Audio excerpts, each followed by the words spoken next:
Okay. In rotational dynamics, already studied about kinematics of circular motion, that is angular velocity, angular acceleration, periodic time, angular velocity, radius vector. Also, we have already learned about that dynamics of circular motion is that centripetal force and centrifugal force. We know that about centripetal force, F is equal to mr omega square, F is equal to mv square upon r. Also, centrifugal force, F is equal to mr omega square and again mv square upon r. So, centripetal force and centrifugal force, these are the forces. Okay. And then we have learned about that application of uniform circular motion. That is, first point is that vehicle which is moving on a horizontal circular track, and here we have studying about that application of UCM, that is the second point, well of death. Well, that is a खोल असणारी एखादी विहीर, death म्हणजे मृत्यू. आता याचा शब्दशः अर्थ तसा घ्यायचा नाही. आपल्याला जनरली आपण बघतो खूप मोठ्या मोठ्या सर्कशी असतात, त्याच्यामध्ये मौत का कुवा नावाचं जे काय एक त्याच्यामध्ये सर्कशीमध्ये एक पार्ट असतो की ज्याच्यामध्ये एक गाडी जो काय चालवणारा व्यक्ती आहे तो त्या सर्क्युलर ट्रॅकमध्ये गोलाकार मार्गाने गाडी फिरवत असतो. वरून आपण ते पाहतो, मात्र तो आडवा असतो. तर थोडक्यात तेच आहे well of death. Well of death म्हणजे मौत का कुवा. आता याच्यामध्ये application of uniform circular motion कसं काम करतं काय ते आपल्याला इथं बघायचं. आता वेल ऑफ डेथ जर तुम्ही जर त्याचं जर असणारे जर स्ट्रक्चर बघितलं तर ते या प्रकार असतं. इथे झूम करा आकृतीवरती. त्याचं स्ट्रक्चर बघा असं असतं. हे त्याचं असणारं वरचं तोंड, जिथून आपण साईडवरून आतमध्ये बघत असतो. त्यानंतर याच्यामध्ये असणारा हा जो पार्ट आहे जो कसा असतो, असा सर्क्युलर पार्ट असतो. थोडंसं पुढे या याच्यावरती झूम करण्यासाठी, हळूहळू या. हा सर्क्युलर पार्ट असतो. आता याच्यामध्ये काय काय दिलेलं आहे, C be the centre, F S be the static frictional force, M G be the weight and N be the normal reaction. आता ह्या झाल्या त्याच्यामध्ये असणाऱ्या डायग्राम मध्ये दिलेल्या कन्सेप्ट ऍक्च्युली काय आहे पाठीमागे का, इथं लक्ष, इथं फोकस करा. This is a vertical cylindrical wall of radius R. Actually काय आहे तर एक व्हर्टिकल, व्हर्टिकल म्हणजे उभं असणार, सिलेंड्रिकल वॉल. कसलं वॉल आहे, सिलेंड्रिकल. सिलेंड्रिकल वॉल, आता गॅस जो घरामध्ये आहे त्याचा आकार कसा असतो, सिलेंड्रिकल असतो. हाताची जी बोटं आहेत याचा आकार कसा आहे, सिलेंड्रिकल शेप मध्ये. ऍक्च्युली कसं आहे तर this is a vertical cylindrical wall of radius R. एक व्हर्टिकल सिलेंड्रिकल बॉल आहे, भिंत आहे, आणि ज्याची रेडियस किती सांगितली आपल्याला, आर इतकी सांगितली. Inside which a vehicle is driven in horizontal circle, की त्याच्या आतमध्ये असणारं जे काय व्हेइकल आहे ते कसं फिरणार आहे, इन व्हर्टिकल सर्कल मध्ये ते ड्रिवन होणार आहे. ओके. आता याच्यामध्ये काय काय होतं, whenever the vehicles are moving in a vertical circular path, in a horizontal circular path in the well of death, then there are some forces are acting on the vehicles. Which are the forces acting? First one is that normal reaction N.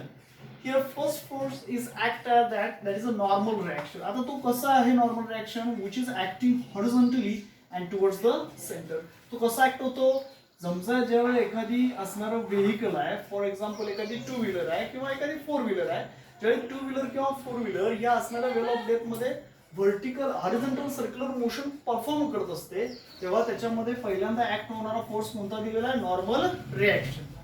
आता इथे zoom करायचं. हा normal reaction N कसा आहे तर which is acting horizontally and towards the centre. तो कसा act होतो, हॉरिझॉन्टली टुवर्ड्स द सेंटर असा ऍक्ट होतो. काय, normal reaction N acting horizontally and towards the centre. या ठिकाणी हा नॉर्मल रिॲक्शन एन आहे. ओके. सेकंड फोर्स आहे weight M G, which is acting vertically downwards. Second force कोणता आहे, weight M G acting vertically downwards. इथं लक्ष द्या. हा जो वेट एम जी आहे त्या व्हेइकलचं असणारं वस्तुमान, एम म्हणजे मास, जी म्हणजे ऍक्सलरेशन ड्यू टू ग्रॅव्हिटी, त्यालाच आपण म्हणतो weight M G. This weight mg which is acting vertically downwards हे वेट mg कसं ऍक्ट होतं, व्हर्टिकली डाऊनवर्ड्स ऍक्ट होतं. त्यानंतरचा असणारा तिसरा शेवटचा फोर्स आहे, that is a force of static friction. आता स्टॅटिक फ्रिक्शन बद्दल आपण ऑलरेडी बघलेलं आहे. कोणता, force of static friction, that is Fs. कोणता फोर्स आहे, Fs, which is acting vertically upwards. हा जो Fs फोर्स आहे, हा जो Fs फोर्स आहे, तो Fs फोर्स कसा ऍक्ट होतो, ऍक्टिंग व्हर्टिकली अपवर्ड्स. आपण ज्यावेळी पहिलं ऍप्लिकेशन बघितलं होतं की vehicle which is moving on a horizontal circular track, हे जे आपण पहिलं ऍप्लिकेशन बघितलं त्याच्यामध्ये असणारा फ्रिक्शनल फोर्स कसा होता बघा, आणि याच्यामध्ये असणारा फ्रिक्शनल फोर्स कसा आहे. इथं असणारा फ्रिक्शनल फोर्स वरती आहे, तिथं नॉर्मल रिॲक्शन वरती होती. इथं वरती कोण आहे, वरच्या दिशेनं फ्रिक्शनल फोर्स आहे. Why, because whenever the vehicles are moving in a horizontal circular path, then the frictional force is in between tires of the car or vehicle and wall of that death.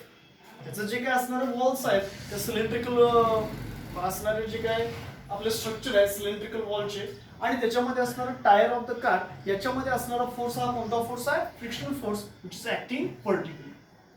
काय काय याच्यामध्ये आपण बघितलं तर this is a vertical cylindrical wall of radius R. इतके असणारे, इथं आपण रेडियस दाखवलेली नाही. Inside which vehicle is driven horizontal circle, की ज्याच्यामध्ये तो असणारा जो गाडी पळवणारा व्यक्ती आहे तो कसा फिरवतो गाडी, तर हॉरिझॉन्टल सर्क्युलर पाथ मध्ये फिरत असतो. आता हे सगळं होत असताना त्याच्यामध्ये तीन प्रकारचे फोर्सेस ऍक्ट होतात. फर्स्ट फोर्स कोणता आहे, तर normal reaction N which is acting horizontally. हा जो नॉर्मल रिॲक्शन यन आहे तो कसा ऍक्ट होतो, हॉरिझॉन्टली ऍक्ट होतो, आणि त्याची ड्युरेशन कुठे आहे, towards the centre. Second force is act is that weight mg acting vertically downwards. याच्यामध्ये एक सेकंड फोर्स ऍक्ट होतो, जो वेट mg आहे त्याचं असणारं वस्तुमान आहे ते कसं ऍक्ट होतं, which is in downward direction. लक्षात घ्या, weight always in downward direction. Why, because there is a gravitational force. Due to gravitational force we feel weight. So which is in a downward direction. And third one, last is force of static friction. What is static friction force? हा जो Fs आहे तो force of static friction which is acting vertically upwards. हा जो static force आहे तो कसा act होतो, vertically upward direction.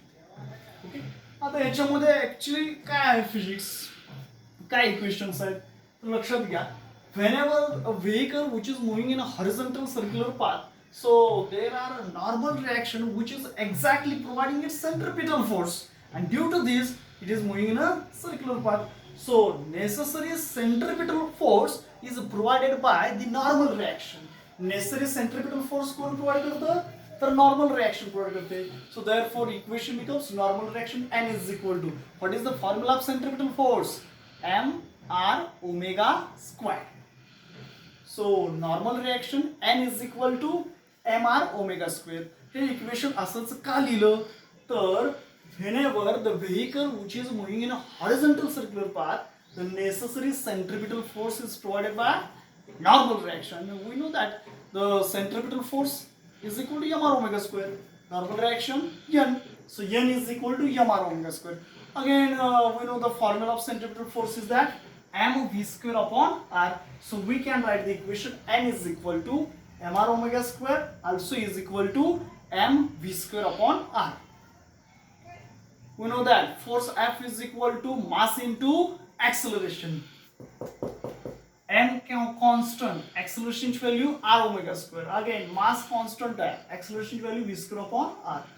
Also here the friction force, that is friction force Fs, which is exactly balances its weight. So also we can write mg is equal to Fs. Mg means its weight, and which is balanced by the friction force Fs. So therefore the force of static friction Fs is always less than or equal to mu Sn. Maximum force which is a possible value, that is up to mu Sn, but not greater than mu Sn.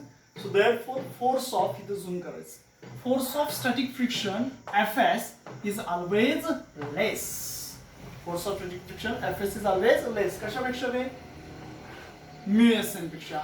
mu S म्हणजे काय, coefficient of static friction. n means normal reaction. So therefore Fs is equal to or less than, इथं zoom करायचं आहे, Fs is equal to or less than mu s, means static friction force is equal to or less than mu s. So therefore N means normal reaction, mu s means static frictional force. So therefore what is the value of Fs? Fs means mg. So Fs च्या ठिकाणी mg ची value put up केली, is equal to or less than mu s as it is. What is the value of n? N means m square upon r. काय केलं तर Fs as it is, Fs is less than equal to mu s n. What is the value of Fs? Fs means weight mg as it is, and less than is equal to mu s as it is. What is the value of n? N means m square upon r. So this m and m cancel to one another.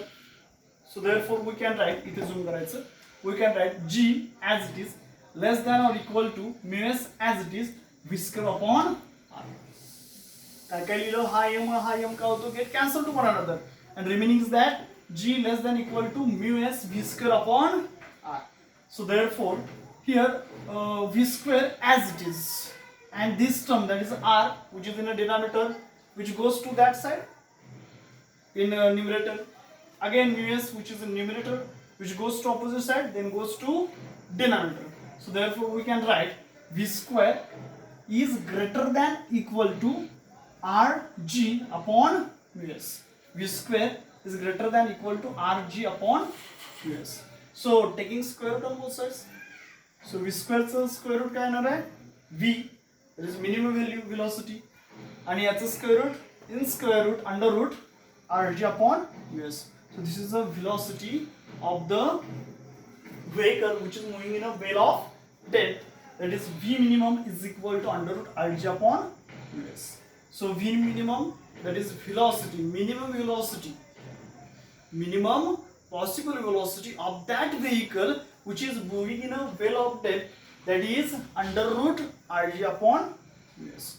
It means that this equation shows that the minimum possible velocity of that vehicle which is moving in a horizontal circular path is depends upon radius of that, it depends upon acceleration due to gravity, it depends upon coefficient of static friction.